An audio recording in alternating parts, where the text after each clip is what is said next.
ओम गणेशाय नमः। 3 सवाल। दोस्तों, आज जो कहानी का शीर्षक है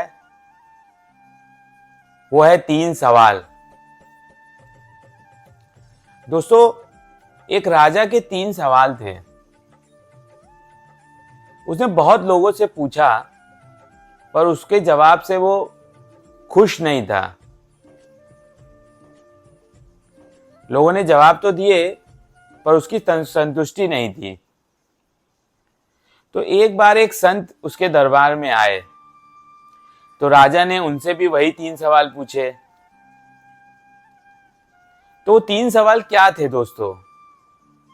राजा का पहला सवाल था कि जीवन में सबसे महत्वपूर्ण क्या है।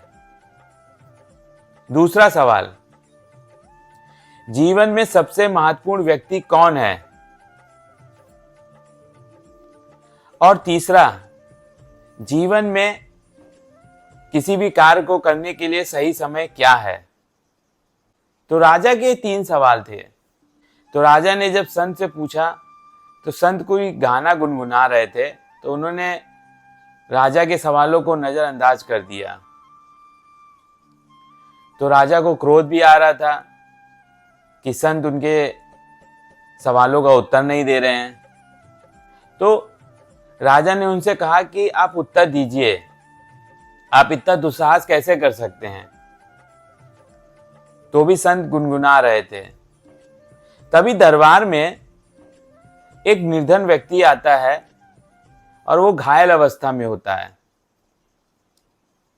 तो संत कहते हैं, राजन, मैं आपके सवालों का जवाब तो दूंगा पर पहले इस घायल व्यक्ति की मदद कीजिए।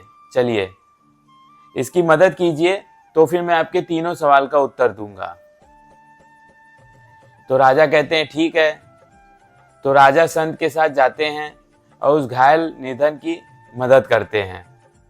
तो संत कहते हैं, राजन, आपका पहला प्रश्न था सबसे महत्वपूर्ण जीवन में क्या है। तो संत जवाब देते हैं कि सबसे महत्वपूर्ण जीवन में वर्तमान क्षण है।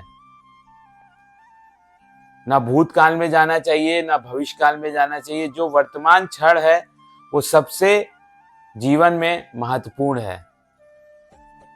दूसरा प्रश्न था सबसे महत्वपूर्ण व्यक्ति कौन है। तो संत कहते हैं कि जो व्यक्ति आपके साथ है वो सबसे महत्वपूर्ण है। और तीसरा, कोई भी कार्य करने का सही समय क्या है। राजन, जब किसी इंसान को मदद की जरूरत हो उस समय उसकी मदद करना सबसे सही समय होता है। तो तीनों ही जवाब सुन के राजा को संतुष्टि होती है और राजा संत को इनाम देते हैं। तो दोस्तों, इस कहानी से हम सीखते क्या हैं? कहानी बहुत छोटी सी है लेकिन सीखने के लिए बहुत कुछ है। हम या तो भविष्य काल में रहते हैं या भूतकाल में रहते हैं।